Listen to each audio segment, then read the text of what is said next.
Hi there. So let's talk about something that comes up a lot in PR, and that is timing your pitches.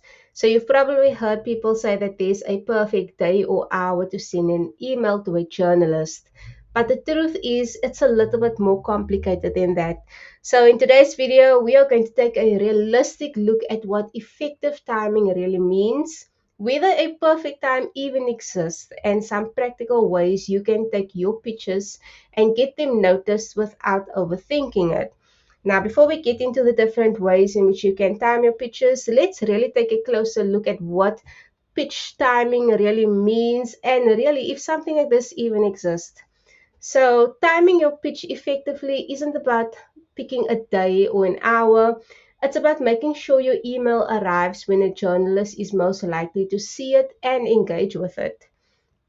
It's about aligning your message with the workflow, deadline, and the news cycle. A well timed pitch increases your chances of getting noticed, while a poorly timed one can end up buried in the inbox, and you don't want that. So, is there a perfect time to pitch? Well, here's the thing, there isn't a one size fits all perfect time.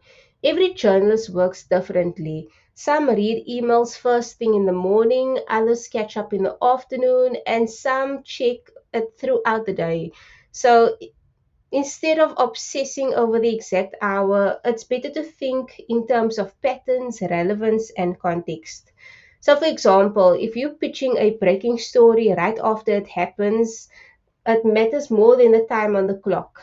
And the understanding, or should I say, understanding the industry and the journalist routine helps way more than following some rule of thumb about Tuesday mornings. Like a journalist always checks their emails on a Tuesday morning, so that would be the perfect time. So now let's get into the different ways to time your pitches correctly. So now number one, and this is to consider the news cycle. So understand the pace of the industry you're pitching to. If you're pitching to a daily news outlet like The Independent, early morning might work best before the editors start planning their day. For weekly magazines, timing might be less rigid, so focus on the editorial schedule rather than on the clock. So these are different news outlets where they want the news out first thing. So early in the morning might be the best option for sites like these. And then next is to align with the journalist's routine. So observe when a journalist tends to publish or share content. So over here you've got a Substack, which where journalists or writers would often publish or post different posts throughout the day or publish newsletters that you can subscribe to. So you can sometimes get clues from their posting habits on social media, newsletters, or recent articles. So timing your pitch when they're actively working on stories can help it get noticed. So pay attention to how they post on social media. So if you see them post often, let's say on a Wednesday afternoon, that's when you know, okay, they might be looking for stories maybe just before then. So maybe early morning on a Wednesday, that's when they are looking for stories. So in the afternoon, when they are posting or when they are creating the newsletters, they would want that content already. So maybe the Tuesday would be the best time to pitch to them. And then avoid peak overload times. So don't send pitches when inboxes are likely overflowing like Monday mornings or right after big holidays when everyone is sending in their pitches. So if everyone is sending emails, yours risk getting buried. So a mid-morning or a midweek approach often works way better when they've got the bulk of those emails out of the way and they can really focus on your email that came through a little bit later or even earlier. And then also, if your story relates to an upcoming event, product launch, or industry milestone, let's say for instance, Easter that's coming up in a few weeks, then send your pitch in advance, giving journalists time to prepare. For example, pitching a story about a tech conference a week before it starts.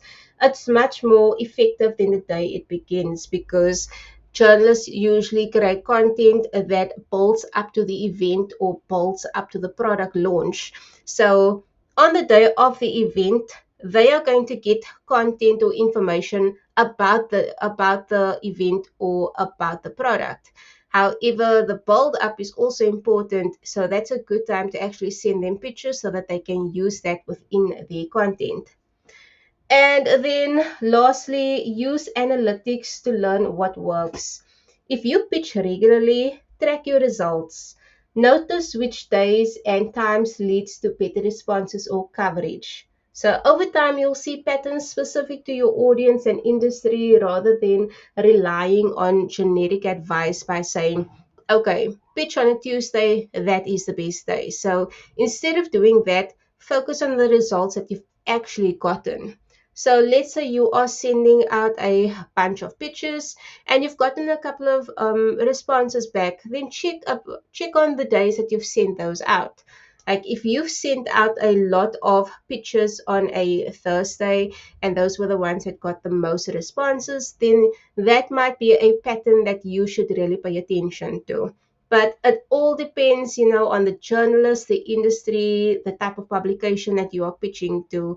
So instead of focusing on the time, I would say try to make your pitches effective by adding all of the relevant information that they would want, by answering all of the questions the journalist is asking, because those are the type of things that journalists are looking for, not when you are pitching to them. So if you've got a good pitch, they are more likely to respond back to you.